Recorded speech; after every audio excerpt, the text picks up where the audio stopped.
group of scientists in the United States are proposing that we invest in a new global weather system for viruses, a sort of global antibody observatory that would give us real-time information on virus infections that are spreading around the world.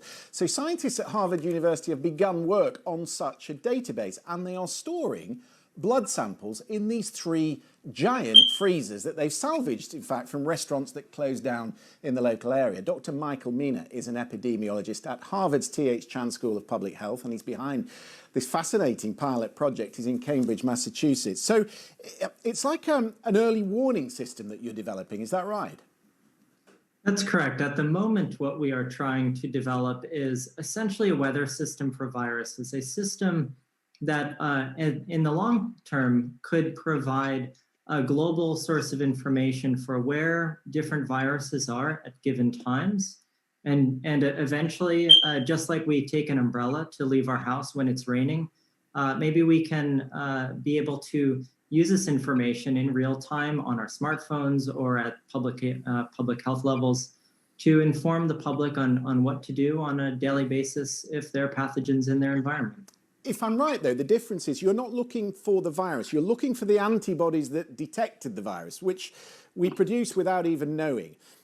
But I imagine that the database is only as good as how much blood you collect. So how would you go about that? And are you just doing it from the United States or from all around the world? Well, the pilot is just for the United States at the moment. But actually, every single drop of blood that people have in their body, in fact, less than 1 drop of blood, holds the immunological memory of thousands of different pathogens that they have potentially seen throughout their life. So if we could just get 1 simple drop of blood or even some saliva from individuals, we could then create reports, for example, of all of the different pathogens that they've seen. And we could do this over time in people to know whether people are getting infected today, a month from now.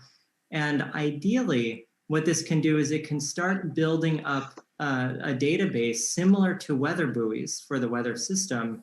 Essentially, we use the immunological memory that individuals have in their blood to serve, instead of weather buoys, we have immunological buoys that give us information on where pathogens are and when.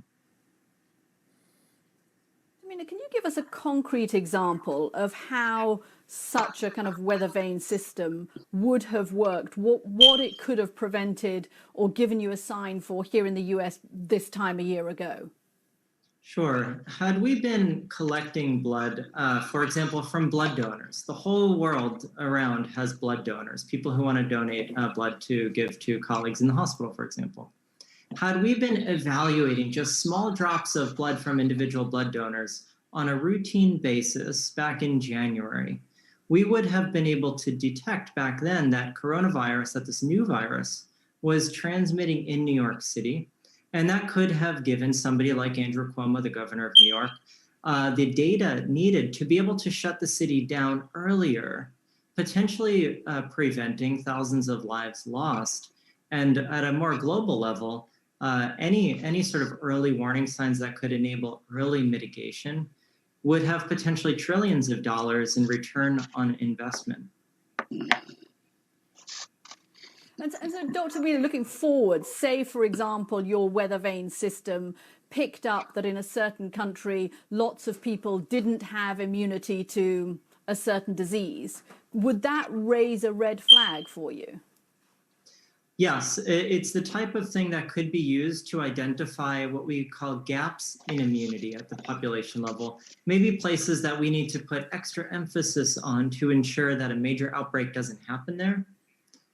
Places that maybe we need to get more vaccines. Where do we prioritize the global public health response? So this is an approach that could work at a real global level to identify the places that are maybe at the greatest risk for new outbreaks emerging.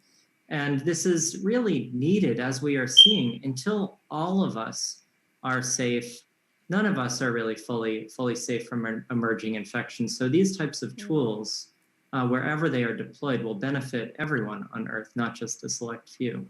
It's a truly fascinating project. Dr. Michael Mina, thank you for being with us. And surely So other governments are going to be looking at that as well. We're changing all the ways that we look after public health, how we test and where we test, and whether that's on a regional basis or a national level, and also how we collect these antibodies and study them. So really fascinating to hear that there in the United States. Yeah, but you were right, Christian. Of course, you're going to have these big blood banks, and people are going to have to volunteer to give that information away, right? Because blood is clearly information. Absolutely, absolutely. So, I was thinking about Erin there on day 11. I'd be going slightly stir fry, I think, if I was 11 days in a hotel, and he's still got 10 to go.